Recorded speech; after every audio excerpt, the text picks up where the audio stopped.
بسم اللہ الرحمن الرحیم۔ عزیز طلبہ السلام علیکم۔ آج کا ہمارا موضوع نصاب اور امتحانی پرچہ کے طریقہ کار اور نمبروں کی تقسیم کے حوالے سے ہے۔ تو بچوں توجہ رہے گی، حصہ معروضی جو آپ کا نصاب ہوگا اس میں کثیر الانتخابی سوالات ہوں گے حصہ نثر میں سے، یعنی آپ کے کسی بھی چیپٹر کی کوئی ایک سطر دی جائے گی اور اس کے نیچے 4 آپشن دیے جائیں گے اور آپ نے ایک آپشن کو سلیکٹ کرنا ہوگا۔ جیسے مرزا غالب کو پھلوں میں کیا پسند تھا؟ آم، سیب، امرود۔ تو اس طریقے سے آپ نے ان میں سے ایک پھل جو ہے وہ سلیکٹ کرنا ہوگا۔ تو یہ بچوں 5 نمبر کے آپ کے MCQs آتے ہیں، یہ آپ کا جو حصہ معروضی ہے اس کا نصاب ہوگا۔ اس کے بعد جو دوسرا سوال ہوگا وہ بھی کثیر الانتخابی سوالات ہوں گے، نظم اور غزل میں سے۔ اس میں سے بھی بچوں 5 MCQs جو ہے وہ پوچھے جائیں گے۔ مثال کے طور پر کوئی شعر لکھا ہوا ہوگا، وہ پوچھ لے گا اس میں قافیہ کیا ہے اور اس میں ردیف کیا ہے، یا یہ شعر مطلع ہے یا مقطع ہے، جیسا کہ چشم دل کھول اس بھی عالم پر، یہاں کی اوقات خواب کی سی ہے۔ تو یہ شعر مطلع ہے، مقطع ہے، یا عام شعر ہے، یا کیا چیز ہے؟ تو اس طریقے سے بچوں قافیہ یا ردیف یا مطلع یا مقطع، اس طرح آپ سے MCQ جو ہے وہ پوچھے جا سکتے ہیں۔ اس کے بعد جو تیسرا سوال ہوگا وہ آپ سے واحد جمع 1 یا 2 پوچھ لیتے ہیں، مذکر مؤنث، الفاظ متضاد اور الفاظ مترادف۔ تو بچوں واحد جمع جو ہے عام طور پر اس میں سے 2 MCQs آ جاتے ہیں اور باقی 3 MCQs ان میں سے آ جاتے ہیں، تو یہ کل ملا کے 5 نمبر کے MCQs آئیں گے۔ تو یہ آپ لوگوں کا گرامر کا جو نصاب ہے وہ ہوگا۔ اب حصہ انشاء کی طرف آتے ہیں بچوں۔ تو نصابی نظموں کی تشریح اور خلاصہ بچوں آپ لوگ پڑھیں گے۔ تو بچوں 4 نظمیں ہیں، تو سارا سال یہ 4 نظمیں جو ہے وہ آپ پڑھیں گے اور یہ نصاب میں آپ کے شامل ہوگا۔ اس کے بعد غزلیں ہیں، تو 4 غزلیں ہیں آپ کے نصاب میں، ان کی تشریح کریں گے۔ اسی طرح اسباق کا مطالعہ ہوگا، 11 اسباق ہیں بچوں، 11 اسباق کا مطالعہ کرنا ہوگا۔ اسباق کی اگر بچوں بات کریں تو جو اسباق ہیں اس کا مطالعہ کرتے وقت 3 چیزیں آپ لوگوں نے ذہن میں رکھنی ہیں بچوں۔ ایک تو اس میں سے MCQs آ سکتا ہے، دوسرے نمبر پہ اقتباس کی تشریح آتی ہے، وہ بھی اسی اسباق میں سے آتی ہے۔ تو تیسرا جو سوال ہوتا ہے وہ خلاصے کا ہوتا ہے، یعنی ایک چیپٹر کو پڑھتے ہوئے 3 کویسچن آپ کے ذہن میں ہونے چاہیے کہ اس چیپٹر میں سے MCQs آ سکتے ہیں، اس چیپٹر میں سے تشریح آ سکتی ہے اور اس چیپٹر میں سے خلاصہ آ سکتا ہے۔ تو جب بھی بچوں آپ کسی بھی چیپٹر کا مطالعہ کر رہے ہوں گے تو ان 3 چیزوں کو ذہن میں رکھنا ہے۔ اس کے بعد درخواست نویسی آپ پڑھو گے، خطوط نگاری ہے، اور اس کے بعد مکالمہ نویسی ہے، کہانیاں پڑھیں گے، ضرب المثل ہیں اور درستی جملے ہیں۔ تو یہ بچوں آپ کے نصاب کا حصہ ہے جو پورا سال آپ لوگ پڑھو گے۔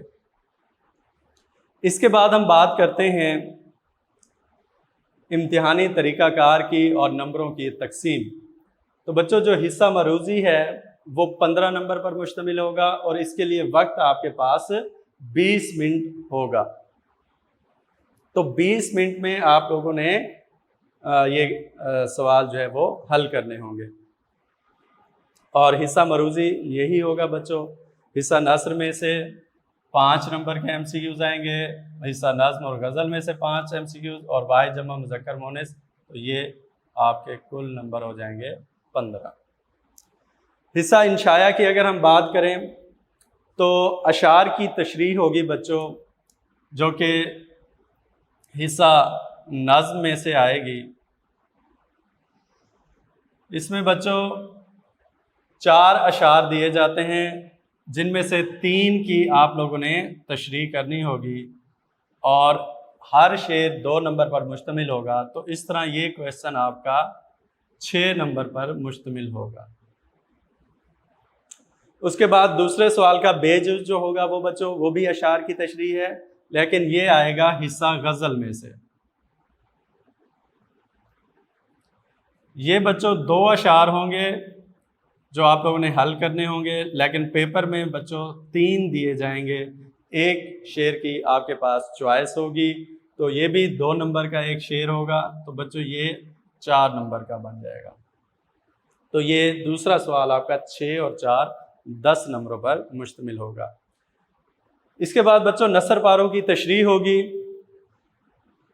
تو یہ حصہ نثر میں سے جو آپ کے اسباق ہیں اس میں سے آئے گی۔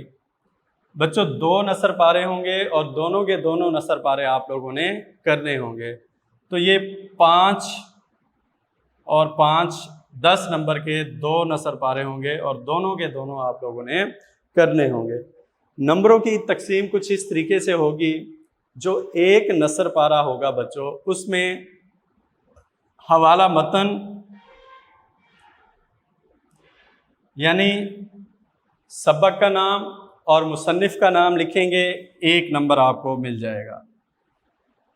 اس کے بعد 2 مشکل الفاظ کے میننگز لکھنے ہیں، تو یہ 0.5 کا 1 ہوگا، تو بچوں اس طرح 2 نمبر آپ کو اس میں سے مل جائیں گے۔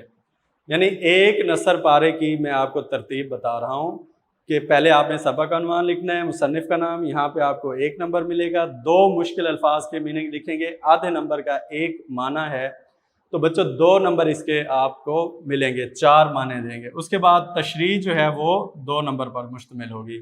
اسی طرح بچوں ایک نثر پارے کی جو تشریح ہے اس میں 2 نمبر کی تشریح ہوگی، 2 نمبر کے الفاظ معنی ہوں گے اور 1 نمبر حوالہ متن کا، تو اس طرح ایک نثر پارہ 5 نمبر پر مشتمل ہوگا۔ 2 نثر پارے آپ نے اسی طریقے سے کرنے ہیں، تو 5 اور 5 10 نمبر آپ کو یہاں سے مل جائیں گے۔ اس کے بعد بچوں مختصر سوالات کے مختصر جوابات لکھنے ہوتے ہیں، تو بچوں یہ کل 8 دیے جاتے ہیں، جن میں سے 5 آپ لوگوں نے کرنے ہیں، اور یہ بچوں 2 نمبر کا 1 ہوگا، تو اس حوالے سے یہ کویسچن بھی آپ کا 10 نمبر کا ہوگا۔ اس کے بعد بچوں نظم کا خلاصہ لکھیں گے، ایک ہی خلاصہ لکھنا ہے، 5 نمبر کا یہ ہوگا۔ اس کے بعد سبق کا خلاصہ ہے بچوں، 2 اسباق کے خلاصے دیے جائیں گے، جن میں سے 1 آپ لوگوں نے کرنا ہوگا، اور یہ بھی 5 نمبر پر مشتمل ہوگا۔ اس طرح بچوں درخواست اور خط ہیں، یہ دونوں آپ لوگوں نے یاد کرنے ہیں، خط بھی آپ لوگ یاد کریں گے اور درخواست بھی آپ لوگ یاد کریں گے۔ اب یہ ممتحن کی ثوابدید پہ ہے کہ وہ پیپر میں درخواست دیتا ہے یا خط دیتا ہے، تو ان دونوں میں سے ایک چیز آئے گی، وہی آپ نے کرنی ہوگی، تو یہ جو ہے 10 نمبر پر مشتمل ہوگی۔ اس طرح مکالمہ اور کہانی ہے، تو بچوں مکالمہ اور کہانی میں آپ کے پاس چوائس ہے، آپ اگر کہانی لکھنا چاہیں تو کہانی لکھ سکتے ہیں، اور اگر مکالمہ لکھنا چاہیں تو مکالمہ لکھ سکتے ہیں، اور یہ سوال جو ہے وہ 5 نمبر پر مشتمل ہوگا۔ اس طرح بچوں ضرب المثل اور درستی جملے ہوتے ہیں، یہ بچوں 5 نمبر کے آتے ہیں، تو ان میں سے بھی آپ نے ایک چیز کرنی ہے، یہ دونوں آئیں گے، ضرب المثل بھی پیپر میں ہوگے اور درستی جملے بھی پیپر میں دیے جائیں گے۔ آپ کی ثوابدید پہ ہے آپ ان دونوں میں سے کون سا جو ہے وہ حل کرنا چاہیں گے۔ جیسے ضرب المثل ہے، یہ اس طرح کے سوال ہوتے ہیں کہ آ بیل اور آگے خالی جگہ ہوگی، آپ نے اس خالی جگہ کو فل کرنا ہوگا، آ بیل مجھے مار، تو اس طرح کے 5 جملے ہوں گے۔ یا تو آپ یہ ضرب المثل کر سکتے ہیں یا پھر درستی جملے ہوتے ہیں، مثلا یہ ماہ رمضان کا مہینہ ہے، تو بچوں یہ جملہ جو ہے غلط ہے، یہ کیسے غلط ہے؟ تو بچوں یہ ماہ رمضان کا مہینہ ہے، تو اس میں ماہ جو ہے وہ 2 مرتبہ آ رہا ہے، تو اس حوالے سے یہ جملہ جو ہے وہ غلط ہو جائے گا۔ یا تو ہم کہیں گے یہ ماہ رمضان ہے یا یہ رمضان کا مہینہ ہے۔ تو اس طریقے سے درستی جملے اور ضرب المثل یہ 2 کویسچن ہوتے ہیں، ان میں سے آپ کی ثوابدید پہ آپ کون سا حل کرتے ہیں، تو یہ 5 نمبر پر مشتمل ہوگا، تو کوئی ایک آپ کریں گے۔ تو اس طرح کل ملا کے یہ بچوں 10 20 30 35 40 50 اور یہ 60 نمبر کا آپ کا حصہ انشاء ہوگا۔ تو بچوں 15 نمبر کی آپ کی مروزی ہوگی، 60 نمبر کا حصہ انشاء ہوگا، تو اس طرح کل ملا کے آپ کے 75 نمبر بنیں گے۔ اور اسی طرح جو دورانیہ ہے وہ حصہ مروزی کا جو ہے وہ 20 منٹ دورانیہ ہوگا، اور حصہ انشاء کا 2 گھنٹے اور 10 منٹ آپ کے پاس وقت ہوگا۔ تو اس طرح کل وقت آپ کے پاس 2.5 گھنٹے ہوگا۔ اوکے بچوں، اللہ حافظ۔